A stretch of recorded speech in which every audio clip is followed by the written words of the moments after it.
¿Qué es una constitución? La constitución es un pacto jurídico entre el gobernante y el pueblo, que establece los principios básicos de legislación y del gobierno dentro de un país.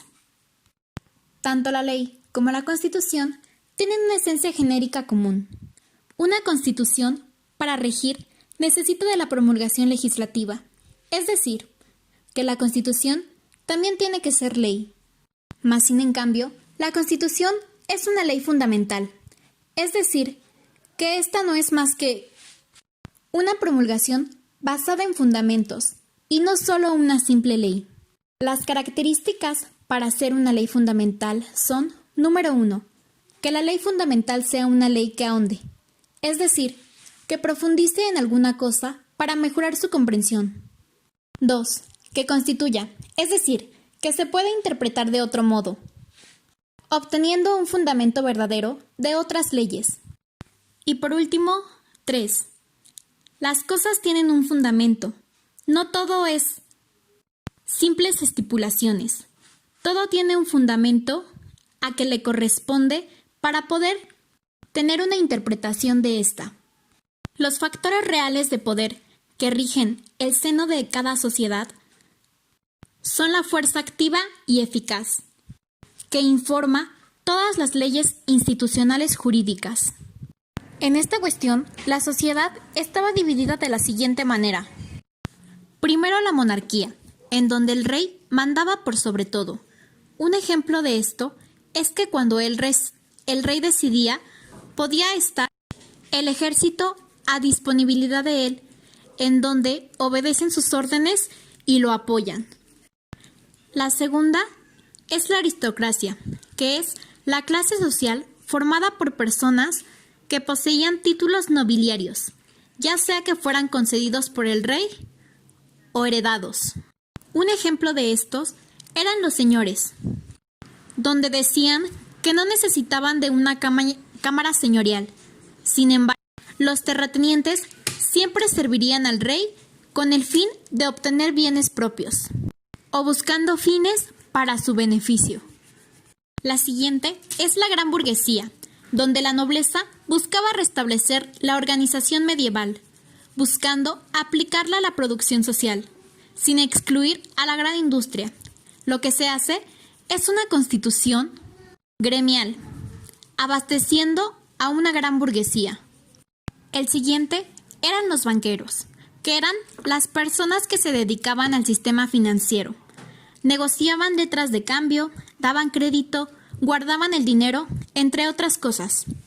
Un ejemplo de este era el Banco de la Nación, el cual tenía el fin de abaratar el crédito de los grandes banqueros y capitalistas, que ya disponían de todo crédito y dinero del país, haciendo accesible el crédito a la gente humilde y la clase media, o en este caso, la obrera.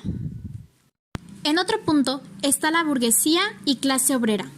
La burguesía da privilegio a la nobleza, banqueros, industria, entre otros, dándole libertades políticas a estas pequeñas burguesías, mientras que a la clase obrera se le priva de sus libertades políticas y sus privilegios, habiendo una gran diferencia entre estos, donde la clase obrera es sumisa ante la burguesía y se hace todavía una lucha entre estas clases sociales. Otra fase es el poder organizado, el cual es aquel que se organiza para oprimir a otra clase social.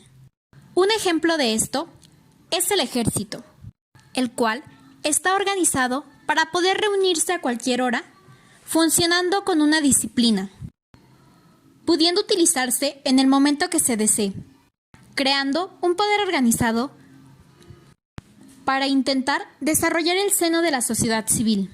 A esto se refiere con poder organizado. Una clase social está preparada para enfrentar cualquier momento de crisis.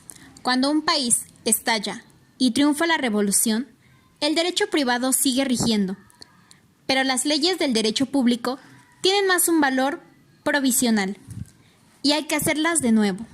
Pasando a otro punto, un ejemplo de constitución podría ser la que se estipuló el 18 de marzo, en donde se demostró que el poder de la nación era mayor que el del ejército, al grado que las tropas tuvieron que ceder, debido a que estaba organizada la sociedad y pasó de ser una revuelta a formar una clase social organizada. Mientras se creía que el poder de la nación era un poder desorganizado e inorgánico, el poder del ejército era organizado y preparado para estar en lucha en todo momento, hasta que hubo una organización social convirtiéndose en una lucha del rey contra la nación. Era necesario someter al ejército para que éste dejara de ser ejército del rey y perteneciera a la nación o al pueblo. Esto prueba que la Constitución no sirve en una simple hoja de papel, sino que se debe de ajustar a la realidad y a los valores reales y efectivos del poder. Teniendo en cuenta eso, se debe de establecer una verdadera Constitución. Volviendo a la pregunta principal, ¿qué es una Constitución? En base a lo analizado, podemos decir que esta va más allá de estar plasmada en una hoja de papel, siendo un pacto jurídico entre el pueblo y el gobernante, formando un carácter jurídico-político, en donde se crea un Estado de derecho, limitando a la aristocracia, la burguesía, la monarquía, entre otras, y realizando un poder organizado de la nación, donde se establezca un verdadero pacto entre el gobernante y el pueblo, para que la promulgación de esta tenga una esencia diferente a lo que se tiene contemplado y pueda observar una visión más jurista, dejando a un lado que una constitución sea una simple ley para formarla de un fundamento. Es por eso que la Constitución va más allá de ser una ley común y corriente y se basa en el fundamento de las características que vive la sociedad contra el gobernante.